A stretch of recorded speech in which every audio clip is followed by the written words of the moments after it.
এই dragon 10 million সম্পত্তির মালিক, কিন্তু সে ছিল ভীষণ কৃপণ। সে এক পয়সাও খরচ করত না। 5 দিন না খেয়ে কাটানোর পর সে আর ক্ষুধা সহ্য করতে পারে না। সে দূরবীন তুলে নিয়ে সমস্ত রেস্টুরেন্ট খুঁজতে লাগে। তখনই তার চোখে পড়ে একটি নতুন পিৎজা দোকান, যেটি প্রতিশ্রুতি দিয়েছে 10 মিনিটের মধ্যে পিৎজা ডেলিভারি না দিলে পিৎজা ফ্রি। ড্রাগন এক মুহূর্ত দেরি না করে পিৎজা অর্ডার করে, কিন্তু সে জানতো না যে এই দোকানের ডেলিভারি বয় হচ্ছে বিশ্বের সবচেয়ে দ্রুতগামী ডেলিভারি বয়। ড্রাগন সময়ের দিকে খেয়াল রাখছিল আর ফ্রি পিৎজা পাওয়ার আশায় ছিল।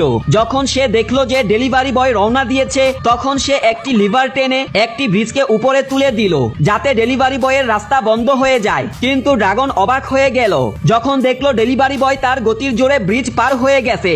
এমনকি যখন তার স্কেটবোর্ড নিচে পড়ে যায়, সে তখনও সামনে এগিয়ে যেতে থাকে।